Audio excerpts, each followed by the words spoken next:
I'm going to talk about some scaling behavior that are observed in single file dynamics of active particles. This is a joint work with these people, Orgo Dash, Anupam, Chandan, Abhishek and Vijay from ICTS. So I'll explain what is single file diffusion, and also I'll give a small introduction to active particles. So there are broad classes of examples of active systems like school of fish or bacterial colony, molecular motors or different so the active particles, they spread over different length scales. Also it can be realized in experiment also. These are vibrated granular rods kept on a mechanical shaker, and they show flocking behavior. So these are some novel class of non-equilibrium systems. So some self-propulsion, it has non-Boltzmann steady states, pattern formation, it has lots of emergent properties. So for our current studies, we'll consider only scalar active systems. So what are scalar active systems?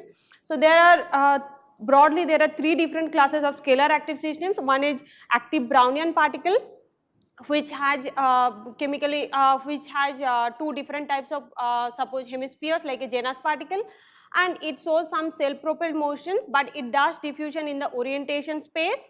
And there is another class of particles called run and tumble particles, which moves for a straight path for some time, which is called run, and then it switches its orientation, which is called tumble.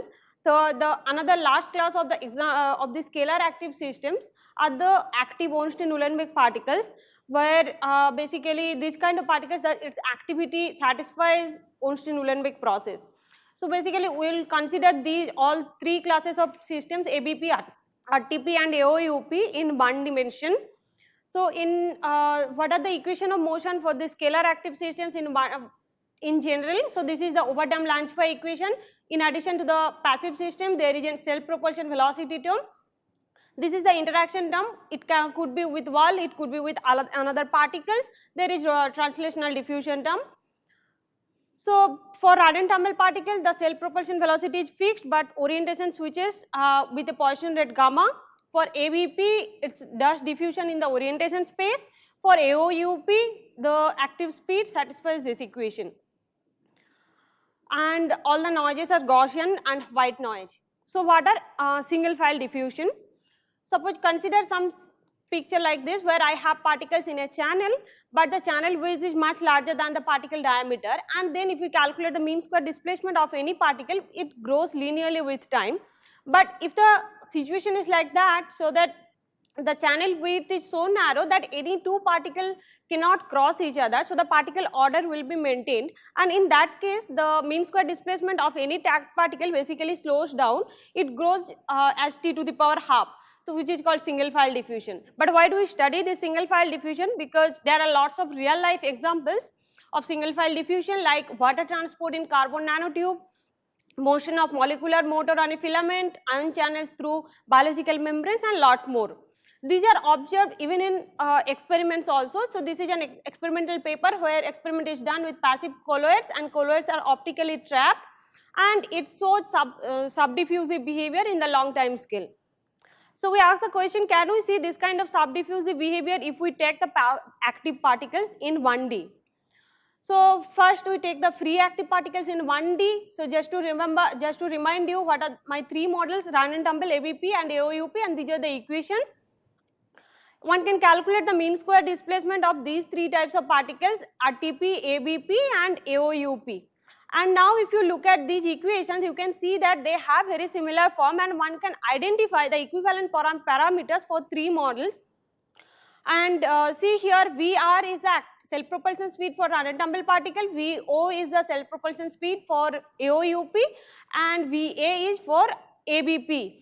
And in general, for three models, we can express them as U, which are related for three models like this. And similar way, we can define an effective flipping rate or persistent inverse persistence time, which we denote as omega, which is gamma is the flipping rate of RTP, which is equal to omega, but for AOUP and for ABP, it's related like this.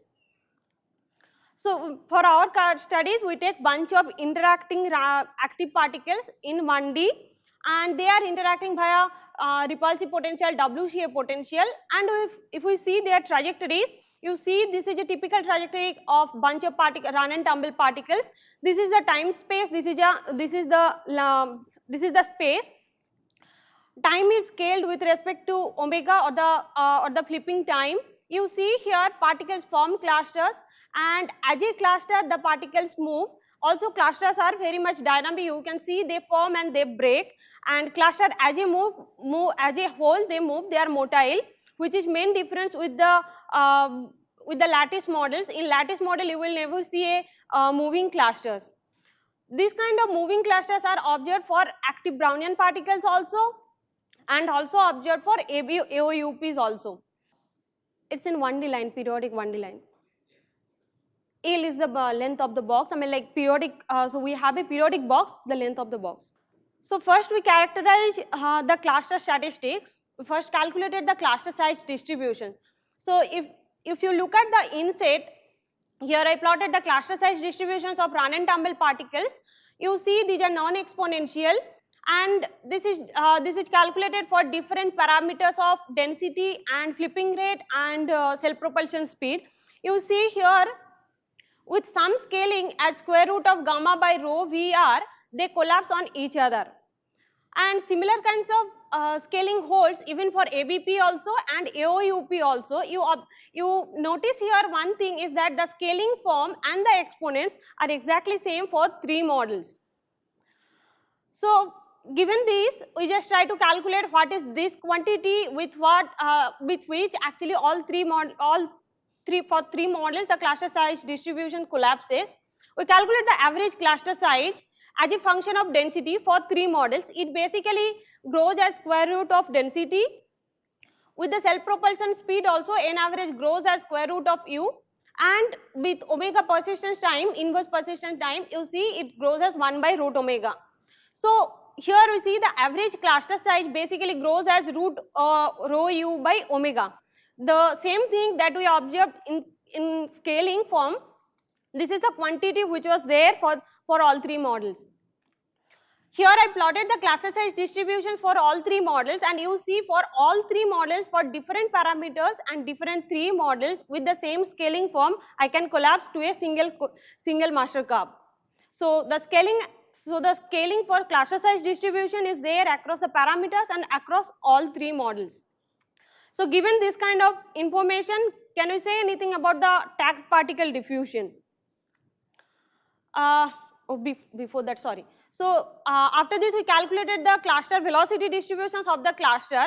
So basically one can define the cluster velocity of any cluster of size n for run and tumble particles by active speed by n. N is the size of the cluster, and n plus minus n minus is the number of particles moving rightward and the leftward. You see here, this is a discrete distribution. It has prominent peak at 0 and plus minus 1. 0 says the stationary clusters, plus minus 1 says the cluster in which all the particles are moving in the same directions.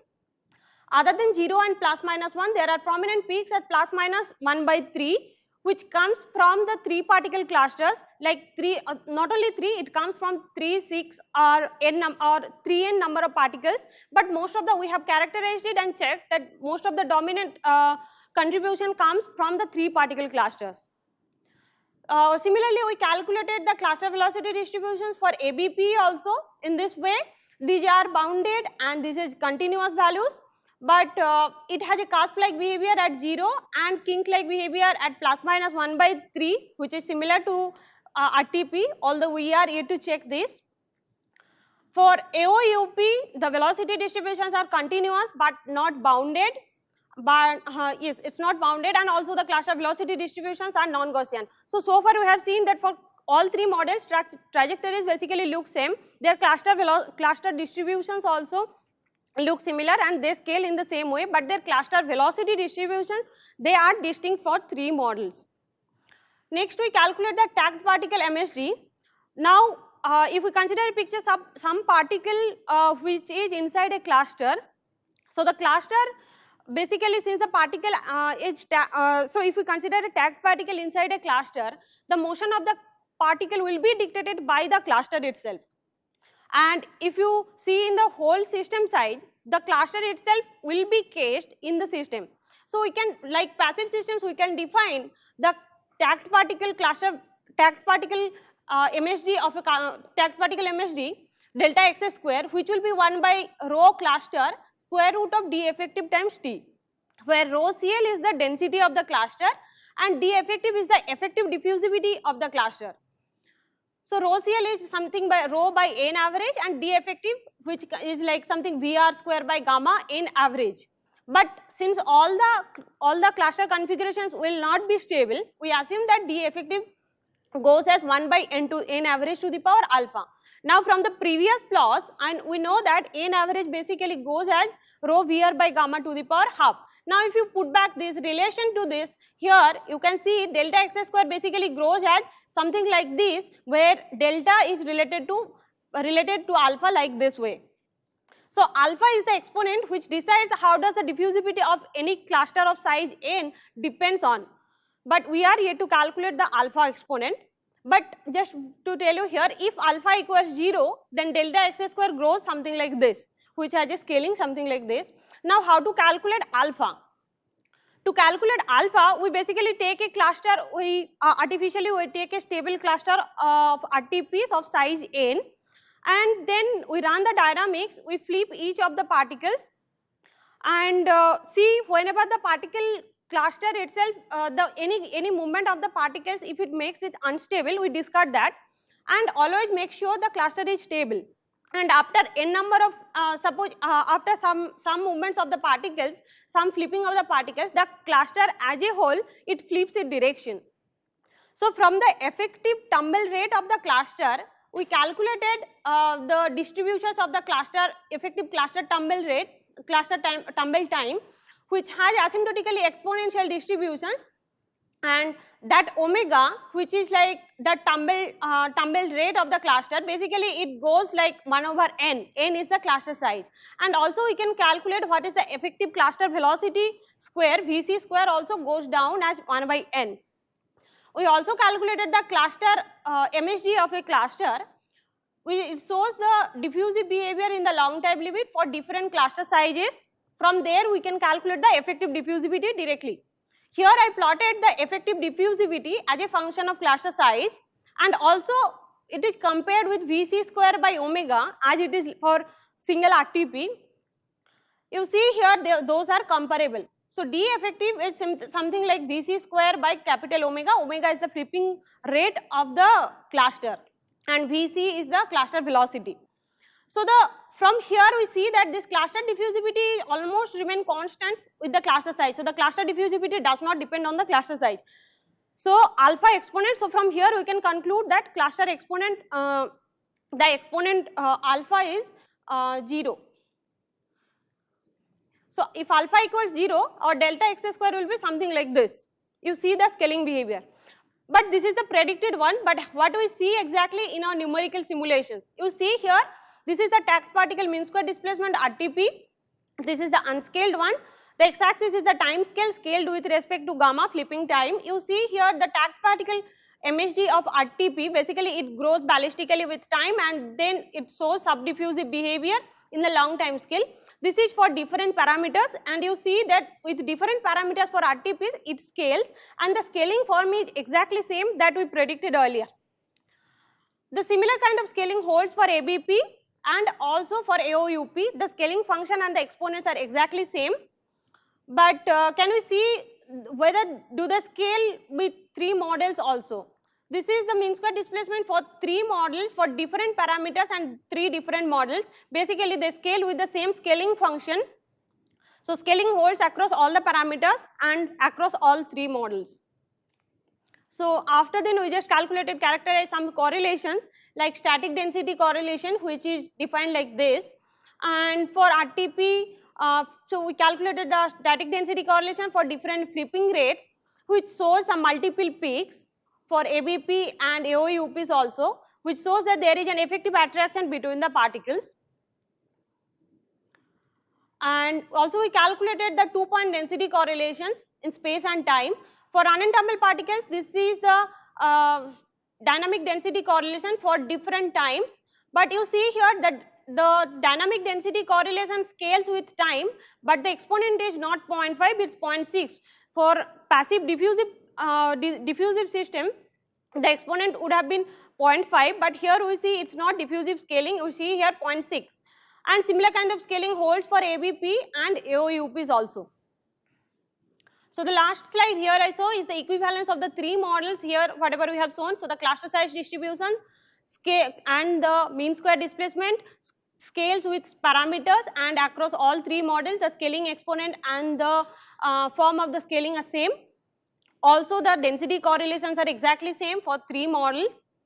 And in summary, we have studied the single file diffusion in scalar active systems, run and tumble particles, AOP and ABPs. The tagged particle MSD shows subdiffusive behavior, and tagged particle MSD and cluster size distributions scale across parameters and for three models, and finally shows the equivalence between all three models. Thank you.